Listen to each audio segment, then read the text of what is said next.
Alex, got my dream cardigan. Welcome to the land of fame. Oh, well, that's embarrassing. What are you doing here? Oh, you're here to learn about Vatican II.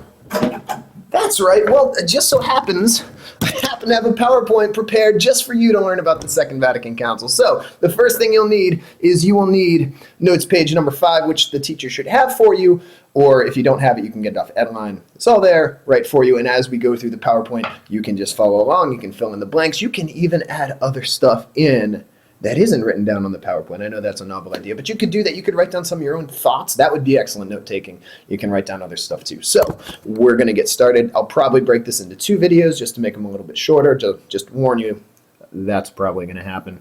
But let's go ahead and get started. So the Second Vatican Council, and if you click on this link down here, you can get, well, not on the video, but if you go onto Edline and this PowerPoint's on there, you can follow that link, and there's a cool little video about the council and so forth, if you care. So, Vatican II, this is a real picture from when it was.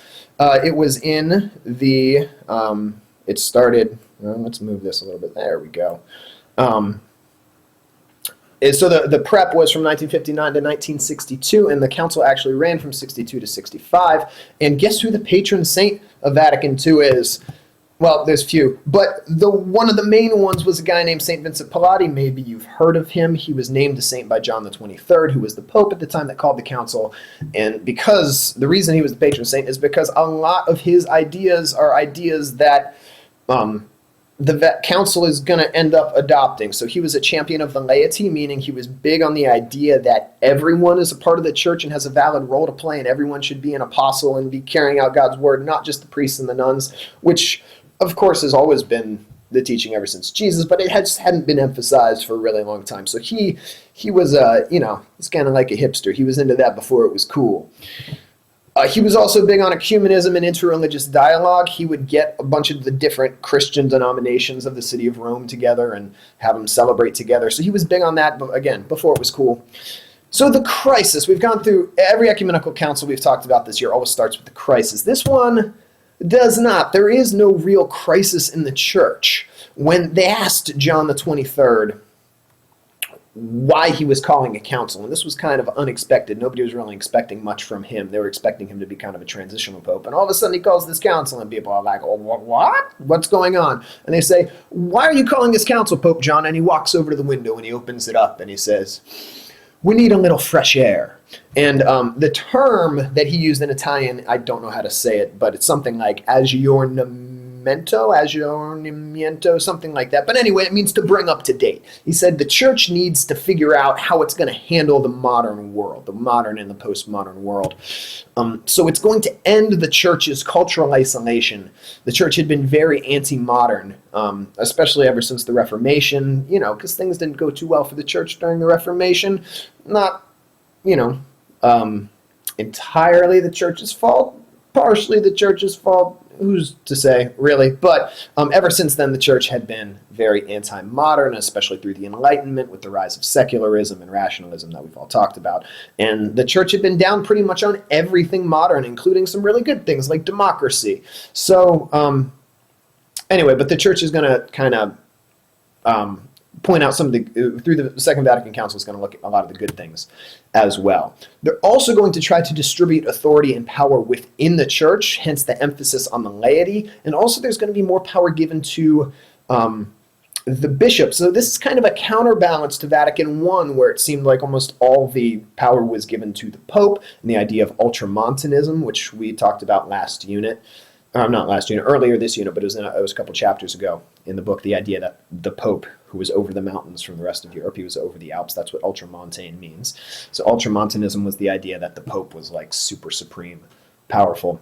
So Vatican II definitely put more emphasis on the bishops, and that's something that our current Pope, Pope Francis, is big on. Excuse me.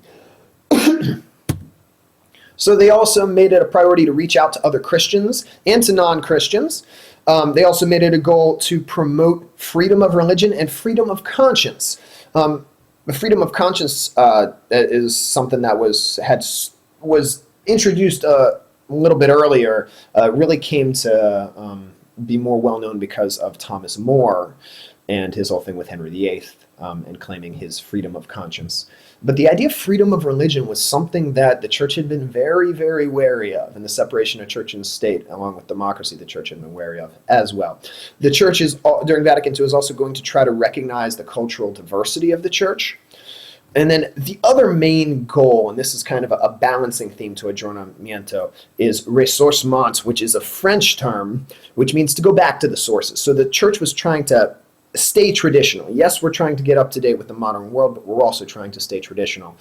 A couple ways they did that. They really tried to base their theology and the study of the Bible, the prayers of the Mass, the prayers outside of Mass, the liturgies, the sacraments on the early and the ancient church. And a lot of this had already started with Pius XII and Pius X, and as we talked about earlier in the 20th century, but this is where it really all comes to a culmination. There was because advances in archaeology and historical research, they were able to find out all this stuff about the early church and able to incorporate that more into the current life of the church and worship and theology and so forth.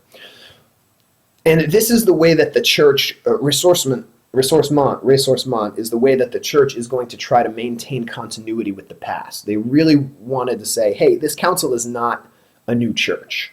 I mean, it's kind of a new church in some sense, but it's not an entirely new church. This is not a reformation. This is a reform. We're not breaking with the past. We are showing what this traditional church looks like moving on into the future. Also, they wanted to make sure that the church traditions were rooted in the early church, especially the liturgy. So some of the things that happen, the liturgy is going to get simplified a lot. It's going to be more of like gathering around a table. The churches that are built are going to be less just like 2 rows of pews. It's going to be more kind of around a table like a meal, like they did in the early church. Moving on, the gathering was in Vatican City in Rome, just where Vatican I was. And a lot of people say this is the first truly ecumenical council because it's in the modern world and there's airplanes and airliners, the first time there'd ever been airliners around for a council. And so a lot of people were able to come. It was, in fact, the biggest meeting ever to happen in history. When I say the biggest meeting, I mean like the biggest group of people that ever got together to actually work on something constructively and talk stuff out. There were 4 10-week sessions, and a lot of the bishops came. Of the 2,900 bishops that were invited, 2,300 attended. That's a big meeting. 36% were from Europe, 35% were from North and South America, 20% from Asia and Oceania, 10% were from Africa. They also invited 100 representatives from non-Catholic churches, and they gave them the best seats in the house, and they gave them a chance to address the council. Now, obviously, it's an ecumenical council. Only the bishops actually get to vote on stuff, but they were given the chance to speak to the council, and their opinions were considered. Also, they had lots of lay people there as experts, and lots of other theological experts, but they had, including a young theologian named Joseph Ratzinger, who later became our Pope Benedict XVI.